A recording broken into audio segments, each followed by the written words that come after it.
우리 왕이신 나의 하나님을 높이며 찬양합니다.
나는 전능하신 아버지 하나님, 천지의 창조주를 믿습니다. 나는 그의 유일하신 아들, 우리 주 예수 그리스도를 믿습니다.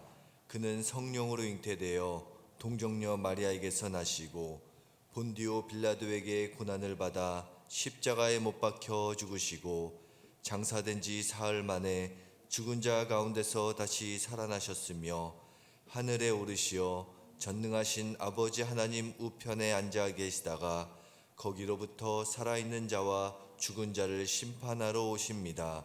나는 성령을 믿으며 거룩한 공교회와 성도의 교제와 죄를 용서받는 것과 몸의 부활과 영생을 믿습니다. 아멘. 찬송가 461장입니다. 461장입니다.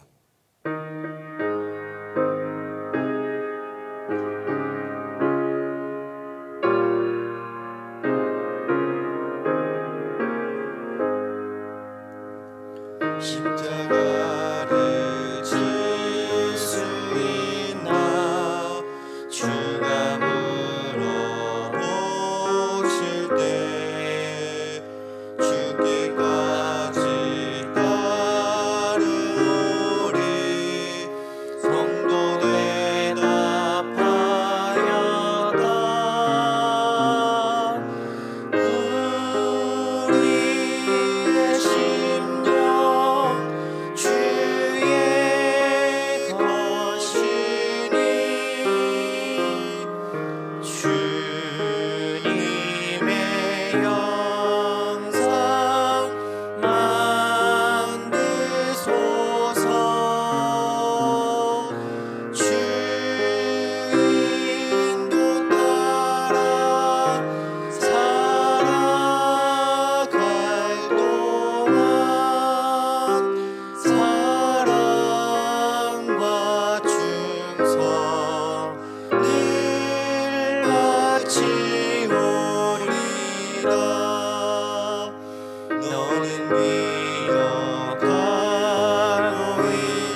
이런 일 다 할 수 있나 주가 물어보실 때 용감한 자 바울처럼 선뜻 대답하리라.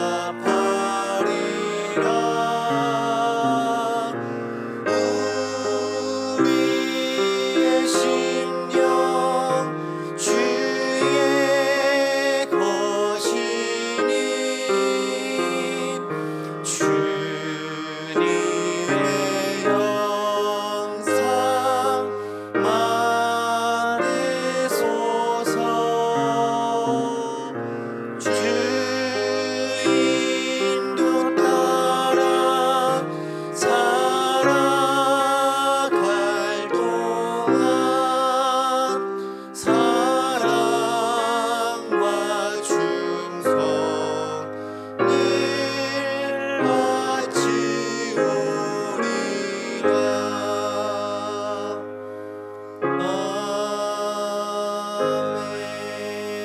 아멘.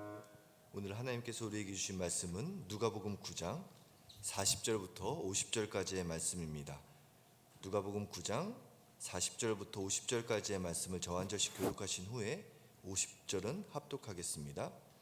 당신의 제자들에게 내쫓아 주기를 구하였으나 그들이 능히 못하더이다. 예수께서 대답하여 이르시되 믿음이 없고 패역한 세대여 내가 얼마나 너희와 함께 있으며 너희에게 참으리요 내 아들을 이리로 데리고 오라 하시니 올 때에 귀신이 그를 거꾸러뜨리고 심한 경련을 일으키게 하는지라. 예수께서 더러운 귀신을 꾸짖으시고 아이를 낫게 하사 그 아버지에게 도로 주시니 사람들이 다 하나님의 위엄에 놀라니라. 그들이 다 그 행하시는 모든 일을 놀랍게 여길세 예수께서 제자들에게 이르시되 이 말을 너희 귀에 담아두라. 인자가 장차 사람들의 손에 넘겨지리라 하시되 그들이 이 말씀을 알지 못하니 이는 그들로 깨닫지 못하게 숨긴 바 되었음이라. 또 그들은 이 말씀을 묻기도 두려워하더라. 제자 중에서 누가 크자 하는 변론이 일어나니 예수께서 그 마음에 변론하는 것을 아시고 어린 아이 하나를 데려다가 자기 곁에 세우시고 그들에게 이르시되 누구든지 내 이름으로 이런 어린아이 하나를 영접하면 곧 나를 영접함이요 또 누구든지 나를 영접하면 곧 나를 보내신 이를 영접함이라. 너희 모든 사람 중에 가장 작은 그가 큰 자니라. 요한이 여짜오되 주여 어떤 사람이 주의 이름으로 귀신을 내쫓는 것을 우리가 보고 우리와 함께 따르지 아니하므로 금하였나이다. 다 같이 예수께서 이르시되 금하지 말라. 너희를 반대하지 않는 자는 너희를 위하는 자니라 하시니라. 아멘. 제자가 되는 길이라는 제목으로 하나님의 말씀을 전하겠습니다. 설교에 앞서서 장례 광고하겠습니다. 321목장 한성자 권사님의 어머님이 하나님의 부르심을 받았습니다. 장기환 성도님의 장무상이고요. 장례식장은 일산 장례식장입니다. 위로 예배가 오늘 저녁 7시에 있고 교회에서 6시 30분에 출발하는데 대표들만 다녀오도록 하겠습니다. 관련 부서는 3교구 321목장, 2남선교회, 3여전도회, 3권사회, 새가족 섬김팀입니다. 문의는 저에게 해주시면 되겠습니다. 오늘의 본문의 이야기는 그동안 진행되었던 갈릴리 사역의 마지막 이야기입니다. 우리가 살펴본 것처럼 예수님께서 예수님의 제자들을 부르시고 약 2년이라는 시간 넘도록 제자들에게 복음을 가르치시고 또한 능력을 주시고 또한 제자들이 어떻게 살아가야 되는지를 깨닫게 하신 이후에 본격적으로 누가복음 9장에 이르러서는 1년간 제자 훈련을 시키십니다. 여러분, 예수님과 2년 이상 함께 시간을 보내고 1년 동안 제대로 된 제자 훈련을 받았다면, 만약에 우리가 그 훈련을 받았다면 여러분 어떤 결과를 상상하십니까? 오늘의 본문의 이야기가 바로 그 제자들의 모습을 이야기하는데 크게 4가지 모습이 아직 그들에게 있음을 이야기해주고 있습니다. 첫 번째 이야기는요, 우리 40절과 41절 말씀 함께 읽겠습니다. 당신의 제자들에게 내쫓아 주기를 구하였으나 그들이 능히 못하더이다. 예수께서 대답하여 이르시되 믿음이 없고 패역한 세대여, 내가 얼마나 너희와 함께 있으며 너희에게 참으리요, 내 아들을 이리로 데려오라 하시니. 첫 번째, 2년이라는 시간을 예수님과 이상 함께했고 1년간 제자 훈련을 받았던 제자들이 예수님께 들은 이야기는 믿음이 없는 세대요 라는 이야기를 듣습니다. 우리가 어제 살펴본 것처럼 변화산에서 기도를 하고 내려왔을 때 이튿날 그 밑에는 큰 소란이 벌어지고 있었습니다. 한 귀신 들린 아이의 아버지가 찾아와서 제자들에게 고쳐달라고 요청을 하는데 제자들이 못 고쳐주는 것이죠. 이에 대해서 예수님께서 그 제자들을 향하여서 이 믿음이 없는, 믿음이 약한 제자들을 책망하십니다. 여러분, 제자들이요, 병 고치는 경험이 없었을까요? 아닙니다. 누가복음 9장 6절에 보면 제자들이 복음을 전하며 병을 고쳤다라는 기록이 있고요, 그 사건들이 얼마나 크게 활성화되어서 나타나는지 그때 당시 분봉왕 헤롯이 당황할 정도의 역사를 일으켰던 사람들입니다. 그런데 그들이 지금은 믿음이 없는 모습을 보여줍니다. 제자들이 믿음이 없다라는 것은 아예 없는 것이 아니라 믿음이 있을 때가 있고 없을 때가 있는 연약한 모습이 제자 훈련의 결과입니다. 두 번째, 그들에게 나타난 특징이 있는데요, 44절부터 45절까지의 말씀입니다. 우리 함께 읽어보겠습니다. 이 말을 너희 귀에 담아두라. 인자가 장차 사람들의 손에 넘겨지리라 하시되 그들이 이 말씀을 알아듣지 못하니 이는 그들로 깨닫지 못하게 숨긴 바 되었음이라. 또 그들은 이 말씀을 묻기도 두려워하더라. 아멘. 두 번째 제자훈련, 갈릴리에서의 제자훈련의 결론은요, 무지합니다. 영적인 무지. 예수님께서 두 번째로 고난에 대한, 순환에 대한, 결국 예루살렘에 가서 십자가에 달려 죽을 것에 대한 이야기를 하시는데 제자들은 아직도 그 이야기를 알지 못하였다라고 성경은 기록하고 있습니다. 여러분, 여기서 알지 못하였다라는 이야기는 예수님께서 예루살렘에서 죽을 것을 알지 못했다라는 이야기를 하는 건 아닙니다. 왜냐하면 첫 번째 십자가 사건에 대해서 이야기했을 때 베드로가 얘기합니다. 항변하죠. 예수님, 그러시면 안 됩니다. 그 말은요, 예수님께서 고난의 종으로 오셨다라는 사실을 알고 있는 것이에요. 그런데 왜 그들은 끝까지 알지 못하였다라고 이야기하고 있습니까? 그들이 가지고 있었던 메시아 상이 있었던 거죠. 정치적인 메시아. 마치 다윗과 같이 정치적인 독립을 이루어서 유대 민족을 로마의 압제로부터 해방시켜 주실 메시아에 대한 상을 가지고 있었고요, 예수님이 보여주셨던 오병이어의 기적과 병든 자들을 고쳐주시는 사건들을 보면서 예수님을 함께 따라간다면 우리의 삶의 모든 필요한 것을 해결시켜 주실 것이다라는 믿음이 있었다라는 것이죠. 그들은 아직까지도 예수님이 말씀하신 고난의 그리스도의 상을 붙잡는 것이 아니라 자신들이 붙잡았던 정치적인 메시아, 우리의 삶의 모든 문제를 해결해 주실 이 땅의 메시아를 꿈꾸고 있었기 때문에 아직 그들은 예수님의 이야기를 알아듣지 못했습니다. 무지했던 것이죠.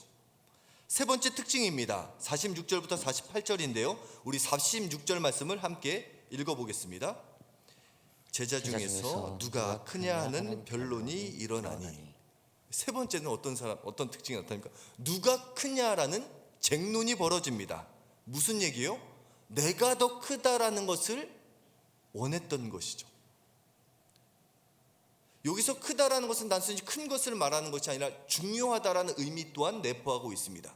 누가 예수님한테, 아니 누가 예수님 사역에 더 중요한 존재냐라는 물음을 아직도 갖고 있는 것이에요.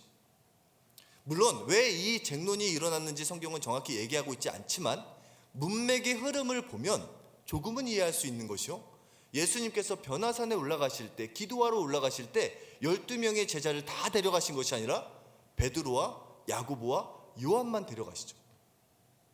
또요, 죽은 야이로의 딸을 살리러 가실 때도 베드로와 야고보와 요한에게만 그 죽은 소녀가 일어나는 기적을 보여주십니다. 아마도 흐름상 추정해 보건대 3명의 제자와 남겨져 있었던 9명의 제자 사이에 이런 쟁론이 일어나지 않았는가 생각해 볼 수가 있습니다. 여러분, 실제로 우리도 교회 생활하다 보면, 신앙생활 하다 보면 왠지 예수님의 은총을 더 많이 받는 것처럼 보이는 사람들이 우리 주변에 있습니다. 여러분 주변엔 없으시나요? 제 주변에는 같은 목사인데도요, 같은 목회자 중에서도 유독 예수님의 은혜와 은총을 더 받는 것 같이 보여지는 사람이 있더라고요. 물론 우리의 관점이지만. 근데 여러분, 절대로 그런 것으로 인해서 비교해서는 안 됩니다. 여러분, 만약에 어떤 사람이 우리가 볼 때 하나님의 특별한 은총을 입고 있는 것 같아 보인다면 하나님께서 그 사람들을 향한 특별한 목적, 특별한 사명이 있기 때문이라는 것을 우리는 기억할 필요가 있습니다. 하나님께서 우리 모두를 동일하게 사랑하십니다. 12명의 제자 중에 3명의 제자만 그냥 따로 총회하고 따로 편애하는 것이 아니라 12명의 제자를 다 사랑하셨는데요, 아마도 베드로와 야고보와 요한에게는 그들에게 필요한 사명이 있었다는 것을 생각해 봐야 됩니다. 참고로요, 베드로는요, 이 초대교회 기둥의 역할을 하고요, 큰 중요한 역할을 감당합니다. 그리고 야고보 사도는 어떤 존재입니까? 야고보 사도는요, 12명의 사도 중에 첫 번째 순교한 사도예요. 가장 먼저 순교합니다. 요한이라는 사도는요, 어떻게 됩니까? 가장 어린 제자였고요, 결국은 그도 끓는 가마솥에 들어갔다가 기적과 같은 생명을 부지하게 되고요, 결국은 예수님께서 자신의 어머니 마리아를 요한에게 맡기고 떠나세요. 또요, 훗날에는 밤모섬의 유배가 돼서 계시록의 말씀을 쓰죠. 물론 그렇기 때문에 이 3명의 제자가 특별히 능력이 출중하고 특별히 하나님께 사랑받았다라는 얘기를 하는 것이 아니라 그 각 사람에게 필요한 역할이 있었고 각 사람에게 필요한 사명이 있었기 때문에 하나님께서 때에 맞게끔 그들을 데리고 다니셨다는 것을 우리는 기억할 필요가 있습니다. 여러분, 우리는 항상 교회 일을 할 때, 하나님의 일을 할 때 큰 하나님의 관점에서 바라볼 수 있어야 됩니다. 그 관점을 가진 사람들의 특징은 무엇입니까? 대표적인 사람이 세례 요한이죠. 예수님 오시기 전까지만 해도요, 세례 요한은 종교계, 유대인들 사이에서 가장 존경받는 사람 중에 하나였습니다. 그런데요, 그는 뭐라고 얘기합니까? 크신 하나님의 나라의 관점에서 말하면서 이렇게 얘기합니다. 예수님을 향해서 그는 흥하여야 하고 나는 쇠하여야 한다. 무슨 얘기입니까? 하나님의 크신 하나님 나라 관점을 이루기 위해서는 나는 이 예수님의 오심을 준비하러 온 사람이라는 자각을 가지고 있었다는 것이에요. 세례 요한은 작은 사람이고 예수님은 큰 사람입니까? 예수님께서 말씀하십니다. 세례 요한과 같은 사람은 없다라고 이야기하시는 거예요. 여러분, 예수님을 잘 따라가도요, 우리는 너무 이 세상에서 서열주의, 성적 순대로, 무슨 순대로 항상 혜택을 입어왔던 경험들이 있다 보니까 예수님을 잘 믿는다고 이야기하면서도 하나님 일을 한다고 하면서도 누가 더 크냐, 누가 더 중요하냐, 이 논쟁으로부터 자유케 되는 것이 참으로 어려운 존재들입니다. 마지막 4번째로요, 49절부터 50절인데요 우리 49절 말씀 함께 읽어보겠습니다. 요한이 여짜오되 주여 어떤 사람이 주의 이름으로 귀신을 내쫓는 것을 우리가 보고 우리와 함께 따르지 아니함으로 금하였나이다. 특권의식이죠. 우리는 예수님을 따르고 있는데 우리를 따르지 않는 사람이 기적을 일으키는 것을 보고 금지하였다. 근데 예수님께서 뭐라고 말씀하십니까? 너희를 반대하지 않는 자는 너희를 위한 자다. 너희를 따르는 사람, 우리를 따르는 사람들만이 우리 편이 아니라 반대하지 않는 사람, 각자의 생각과 각자의 방법대로 하나님의 나라를 추구하는 사람들도 너희 편이다. 특권의식을 버릴 것을 이야기합니다. 그렇습니다. 2년간 예수님을 따라다니면서 배웠던 제자들, 또 1년이라는 시간 동안 갈릴리에서 수많은 기적을 보여주시고 수많은 본격적인 제자 훈련을 받았던 제자들에게 나타나는 특징은요, 믿음이 약하고 영적으로 무지하고 누가 크냐라고 교만하고 특권의식을 아직도 버리지 못한 제자들의 모습입니다. 여러분, 우리의 모습은 다른가요? 우리도 항상 예수님을 믿는다라고 고백하며 예수님의 제자가 가는 그 길, 제자가 되는 길을 걸어가면서 끊임없이 우리를 되짚어 보아야 합니다. 왜냐하면 우리는 한순간에도 언제든지 무지할 수 있고 약할 수 있고 높아지기 원하고 특권의식에 사로잡힐 수 있는 존재라는 사실입니다. 그것을 깨닫는 것이야말로 하나님의 역사를 시작할 수 있는 통로가 됨을 기억해야 됩니다. 오히려 이런 제자들의 연약한 모습이 우리에게 절망만 주는 것이 아니라 희망을 줍니다. 왜냐하면 그런 제자들을 예수님께서는 갈릴리에서 멈추는 것이 아니라 그래 이제 됐다, 너희들 도저히 안 되겠다, 갈릴리에 남아 있어라 하는 것이 아니라 그들을 데리고 예루살렘으로 출발하십니다. 예수님 끝까지 그 제자들, 잘 변하지 않는 제자들을 끌고 이끌고 가시고요, 그 제자들도 알든 모르든 예수님을 뒤쫓아 갑니다. 그런 과정 속에서 결국 하나님을 위해서, 예수님을 위해서 자신의 생명을 내어 맡길 수 있는 믿음의 사람들로 거듭나게 됩니다. 그렇습니다. 제자가 되는 길은 간단합니다. 예수님이 부르실 때 따르면 제자가 됩니다. 그런데 제자다운 사람이 되는 것은 결코 쉽지 않습니다. 우리의 연약함을 인정하고 예수님의 말씀처럼 날마다 십자가를 지고 나를 따르라. 한 번 십자가를 지는 것이 아니라 매 순간 날마다 십자가를 지고 예수님을 따라간다면 우리도 궁극적으로 마침내 하나님의 위대한 역사를 이루는 통로로 쓰임받는 날이 올 줄 믿습니다. 그날이 올 때까지 믿음의 경주 매일매일 힘써 싸워 나갈 수 있는 저와 여러분이 되시길 예수님의 이름으로 축원합니다. 기도하겠습니다.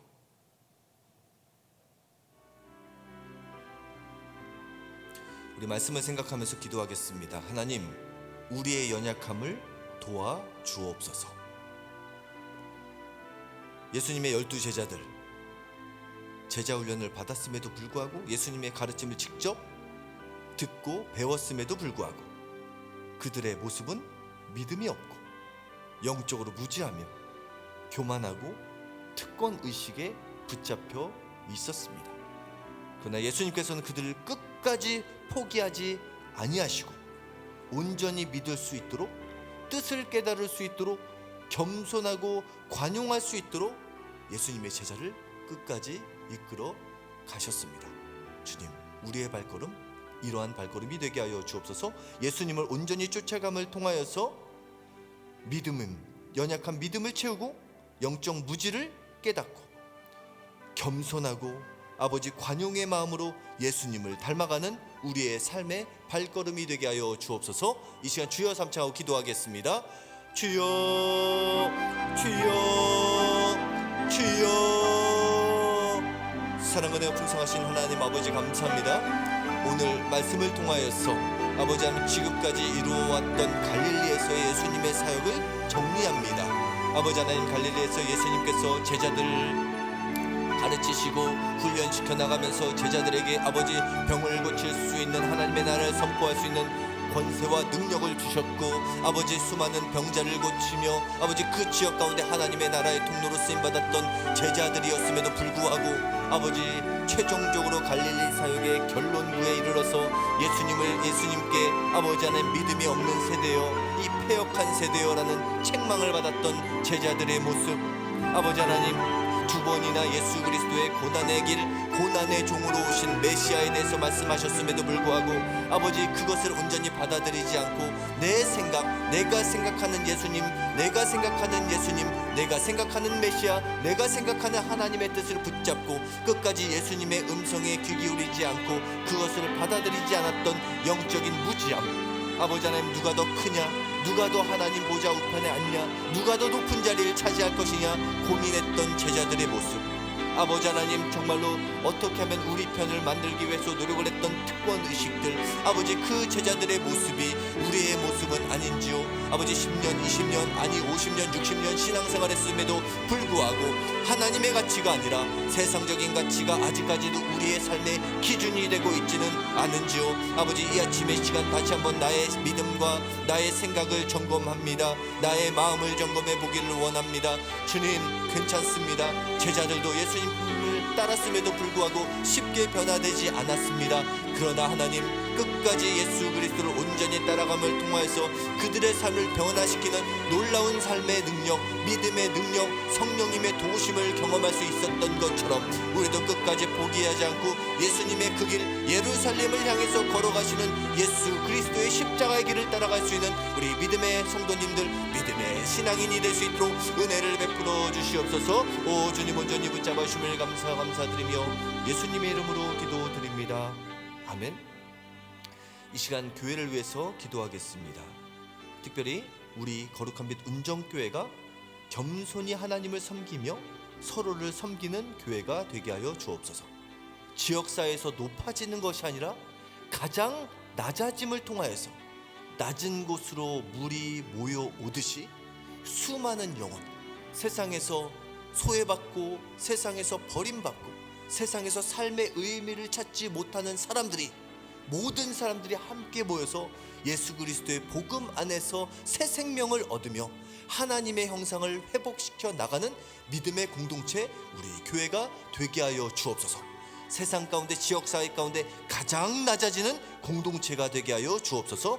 특별히 오늘은 금요일입니다. 금요 철야 예배와 또한 이번 주 주일 예배, 또한 내일 있을 고등부 수련회, 온라인 수련회를 통하여서 하나님의 놀라우신 은혜가 임하게 하여 주시고 섬기는 종들이 길러질 수 있는 아름다운 예배, 예배를 통해서 하나님과의 만남을 통하여서 겸손히 하나님의 길을 따라갈 수 있는 제자들이 늘어갈 수 있는 아름다운 교회가 되게 하여 주옵소서. 유정상 윈 목사님과 우리 모든 성도님들을 위해서, 또한 정성진 목사님 크로스로드 사역을 위해서 이 시간 교회를 위해서 주여 삼창하고 기도하겠습니다.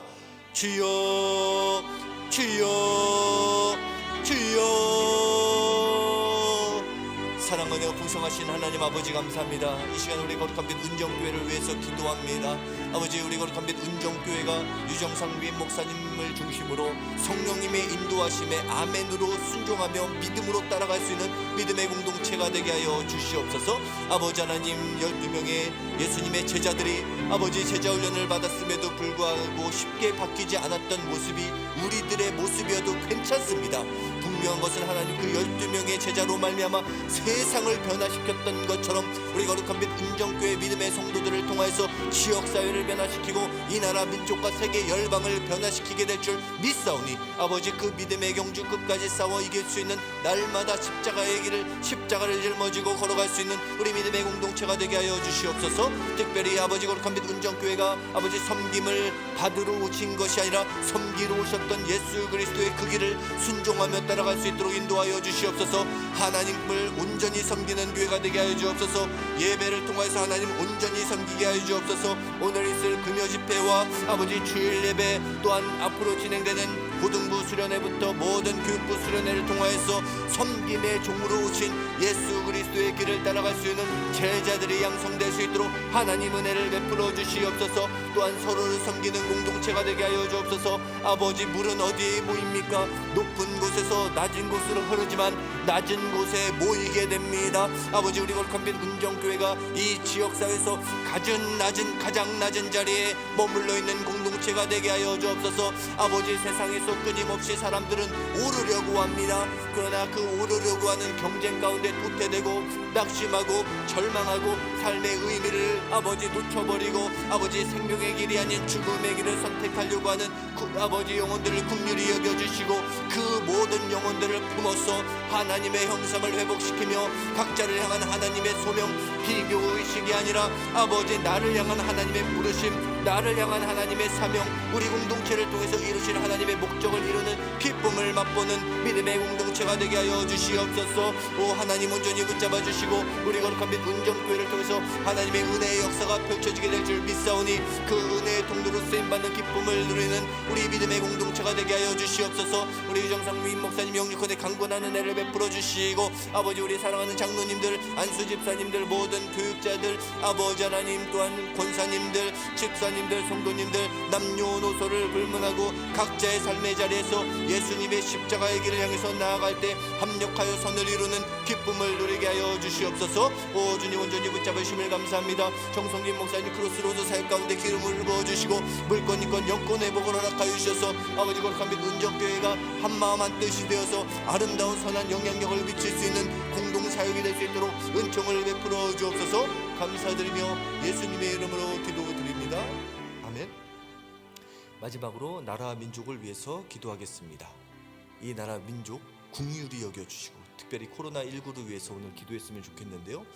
보시는 것처럼 지금 계속 또 기독교가 욕을 먹고 있습니다. 교회와 또한 선교단체에 제대로 등록되지 않는 선교회의 학교들로 인해서 또 코로나가 확산되면서 지금 여러 가지 안타까운 소식들이 들려오고 있습니다. 하나님, 이 민족을 긍휼히 여겨주시고 코로나 문제를 지혜롭게 풀어갈 수 있도록 인도하여 주시옵소서. 또한 한국 교회를 위해서 기도했으면 좋겠습니다. 수많은 한국 교회와 한국 기독교 단체들이 다시 자신의 본분을 회복하게 하여 주옵소서.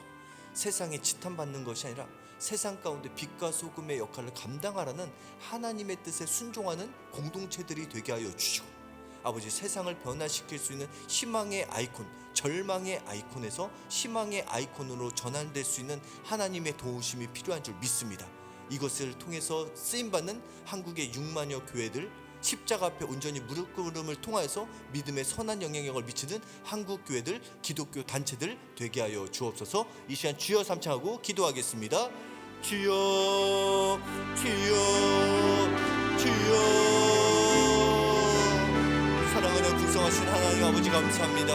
아버지 하나님, 요즘 너무나 많은 아버지 하나님 언론의 기사를 통하여서 아버지 한국 기독교가, 한국 교회가 너무나 많은 세상으로부터 손가락질을 당하는데 아버지 그 모습을 보면서 이 가슴 아픔, 이 정말로 마음이 아픈 것을 무엇인가. 아버지 하나님, 정말로 하나님 각자의 교회에 아버지 하나님 어떤 목적을 이루기 위해서 교회가 세워지는 것이 아니라 하나님의 뜻을 이루는 공동체들이 되게 하여 주시옵소서. 아버지 하나님, 교회가 바로 쓰고 아버지 선교단체가 바로 쓰는 목적이 무엇입니까? 단순히 우리의 세를 넓히기 위해서입니까? 아버지 아니잖아요. 우리를 통하여서 이 세상 가운데 아버지 주님을 믿지 않는 사람, 주님을 알지 못하는 사람들에게 그리스도의 십자가의 은혜와 사랑을 전하며 공의와 사랑을 증거하기 위해서 하나님 통로로 한국교회가 쓰임받고 있는 줄 믿습니다. 아버지 하나님, 한국교회를 정화시켜 주시옵소서. 선교단체를 정화시켜 주시옵소서. 아버지 공동체의 유익과 공동체의 이익만을 쫓아가는 것이 아니라 다시 한번 세상에 아버지 세상을 섬기러 오셨던 예수 그리스도의 그 발걸음, 아버지 그 목적을 다시 한번 점검해 볼 수 있는 한국교회와 선교회가 되게 하여 주옵소서. 아버지 너무나 많은 민낯들이 드러나고 있습니다. 아버지 십자가는 분열이 아니라 화합인데 너무나 아버지 흩어지고 분열되어 있는 아버지 한국 개신교의 모습들을 보게 됩니다.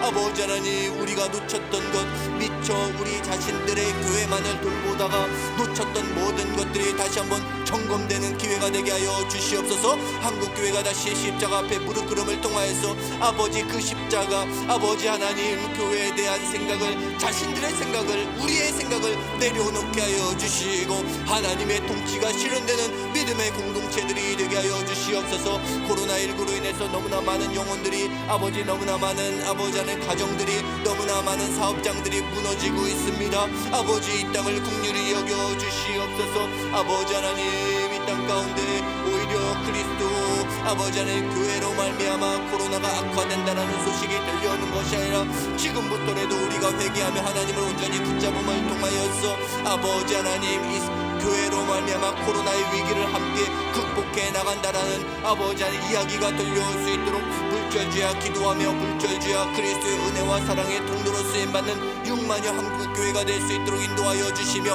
한국의 모든 선교단체들이 선교의 목적을 회복할 수 있도록 인도하여 주시고 단순히 아버지 세를 불리는 목적이 아니라 우리가 아버지 하나님 하나님 앞에 무릎 꿇음을 통하여서 세상을 섬기고 세상 가운데 그리스도의 십자가를 복음을 증거하며 그리스도의 사랑을 증거하기 위해서 선교의 목적이 있는 것이 아닙니까? 아버지 그 목적을 다시 한번 회복할 수 있는 믿음의 공동체 믿음의 한국교회가 될 수 있도록 긍휼히 여겨 주시옵소서. 오 주님 온전히 붙잡아 주심을 감사드리며 예수님의 이름으로 기도드립니다.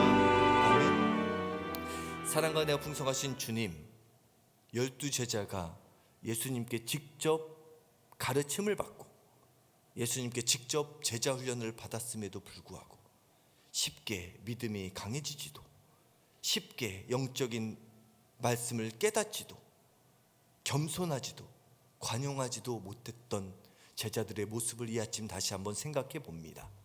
그럼에도 불구하고 제자들은 끝까지 예수님의 십자가의 길을 따라갔고 십자가의 죽음 앞에 흩어졌지만 부활의 예수님을 만나고 또한 성령님의 도우심을 경험하며 그들의 인생이 완전히 변화된 이야기를 우리는 알고 있습니다. 비록 우리의 현재의 모습이 연약하고 부족하고 믿음 없고 영적으로 무지하고 아버지 하나님 겸손하지 못하고 관용하지 못할지라도 끝까지 예수님의 그 길 걸어갈 수 있는 믿음의 결단과 용기를 허락하여 주시고 앞에 있는 즐거움을 위해서 십자가를 참으셨던 예수 그리스도처럼 우리도 이 고난을 통하여서 예수 그리스도의 부활의 소망을 바라보며 끝까지 생명의 길을 걸어갈 수 있는 믿음의 공동체가 되게 하여 주옵소서. 감사드리며 예수님의 이름으로 기도드립니다. 아멘. 주여 주여 주여